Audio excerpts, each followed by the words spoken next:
Hello everyone, this is Jeff Neville for Selective Imagery. Today we have Spoonbill and Friends with the Nikon Z9 and using the 500 f lens. We start off with a white pelican who's flying in to hang out with his buddies. He just lands, assumes the position, gets in line, and they just sit there literally for hours at times, while the little blue heron seems to have a purpose anyway, walking across in front of them.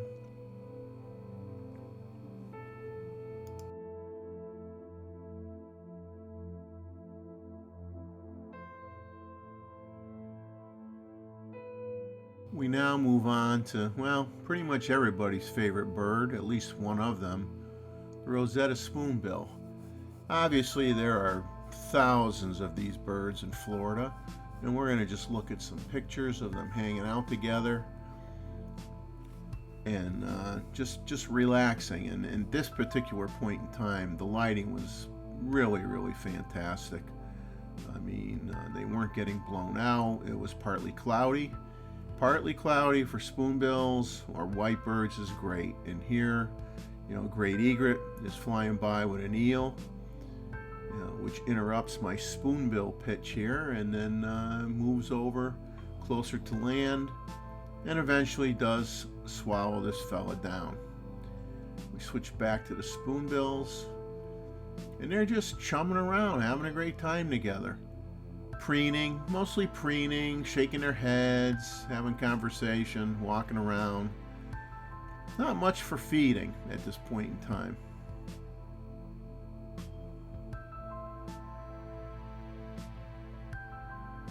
There's a lot of preening going on in this particular photo. Eventually they fly off to do other things, or circle around, come back, land in basically the same position. You just never know what they're going to do.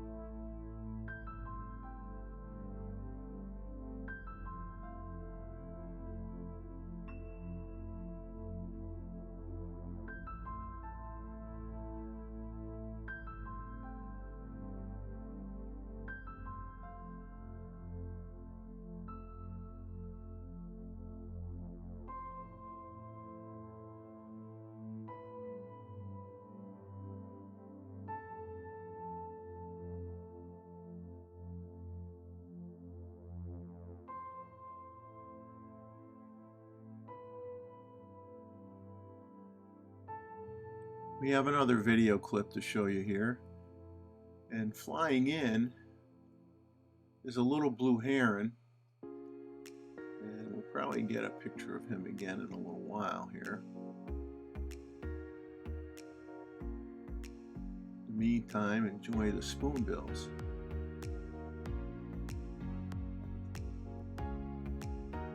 Here comes the heron, and you can see it's white and blue. It is not a youngling. It's in the molting phase right now, so it's the white feathers are kind of going away and the blue feathers are coming in, so it's kind of interesting looking.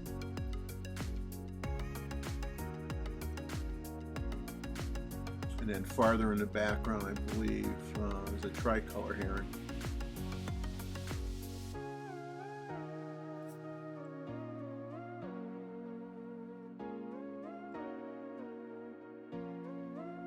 Always a lot of head shaking going on with these guys. And then here's that little blue getting a fish.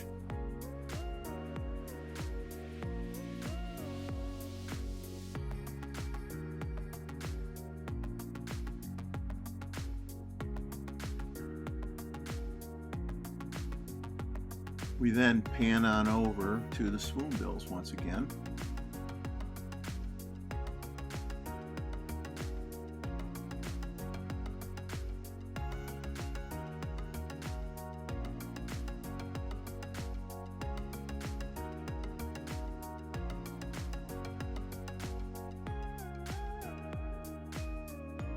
You have the older spoonbill on the far right in the foreground, and you can see like a black line.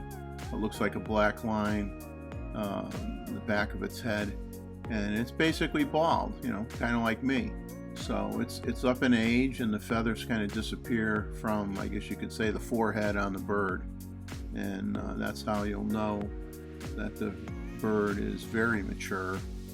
And usually those birds are pinker than the rest, and their eyes are very, very pink when you get a close-up on the eye. Sometimes the younger ones, the eyes really don't have a lot of pink to them yet, and even their feathers are very subdued with the pink.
You're going to see a little disagreement here in a second.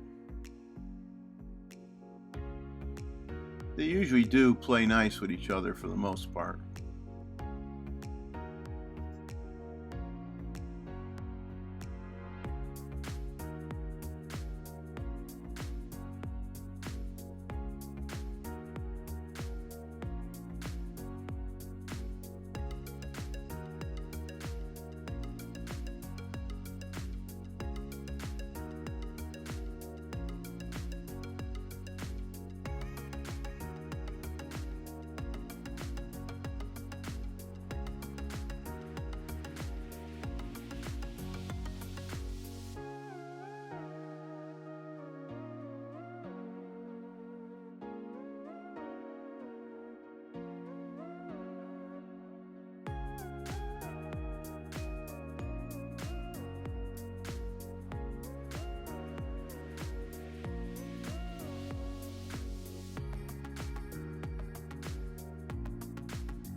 In a second here, you're going to see a couple pictures, or a picture of a yellow-crowned night heron, which is somewhat rare in the Myrtle Beach area.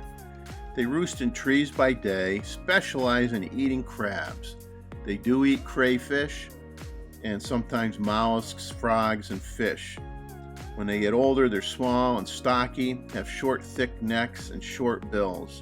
They nest in pine and oak trees as high as 60 feet off the ground near or over water. But they also will nest in lower vegetation such as mulberry, myrtle, and mangroves. They're also known as the American night heron or squawk. Lifespan is about 6 years, and at one time they were introduced into Bermuda in an attempt to control land crabs, which ended up being very successful. According to Audubon, they lay typically 4 to 5 and sometimes 2 to 8 pale blue-green eggs. Incubation is by both sexes for 21 to 25 days, as is the feeding. The age at first flight is still unknown. Here are some video clips of the bird feeding. Now, what's very, very interesting, and I saw this behavior repeated at least a half a dozen times, is when it's starting to get interested in a prey item, it basically shakes its behind back and forth. The head stays fairly stable with its eyes focused on the prey. and then a little droplet of water, or spit if you want to call it that, will drip down from the beak, and eventually it will strike at its prey. But the behind moving back and forth is very interesting behavior. Okay, there's the little drop of water, and it will be getting its prey any second now.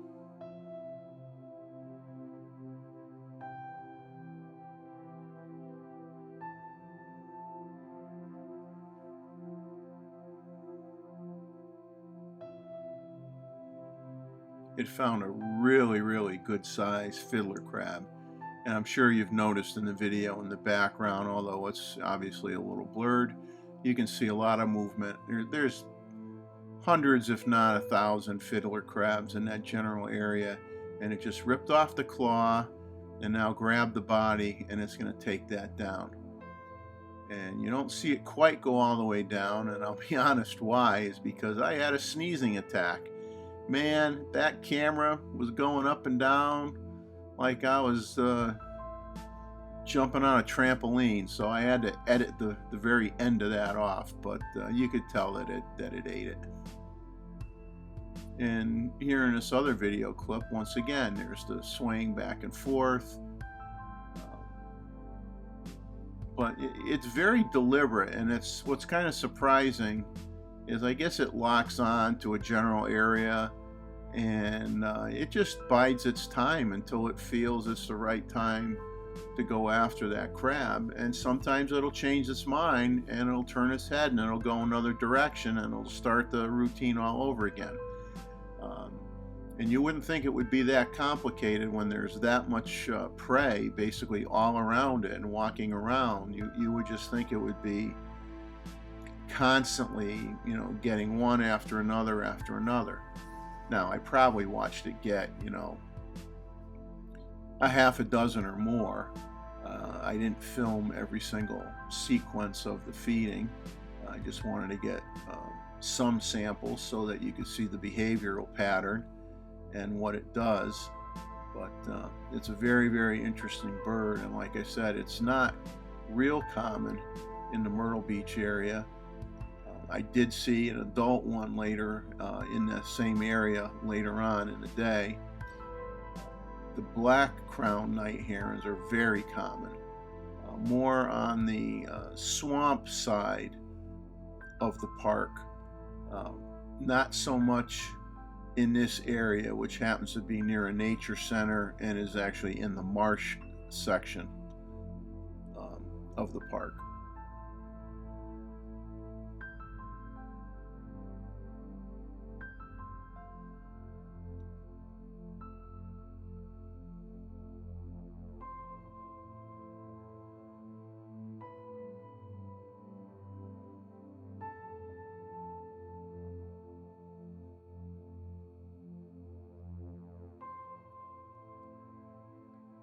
What deliberate movement, very slow, takes its time, doing its little wiggle.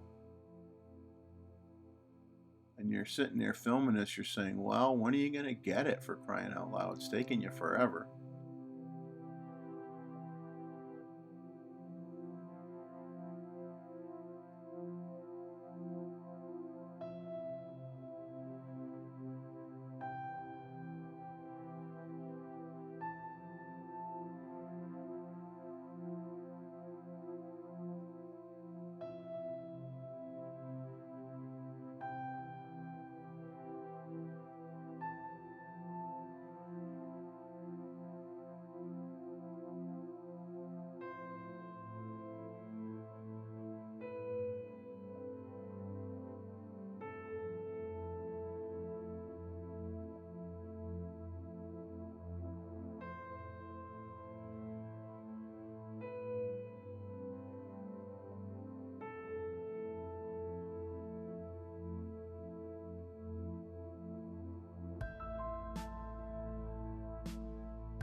There you go. Eventually, if you wait long enough, bam, it gets it. and this one didn't have anywhere near as large of a claw on it, so it took it down. And this Osprey shot is just to wake you up after having to wait so long for him to get that fiddler crab. So I just want to make sure you're awake now. And now we have an ibis. Looks like it's sucking down a mudworm, more than likely, possibly an eel, hard to tell. Another shot of it. Now coming up, it definitely has an eel covered in mud.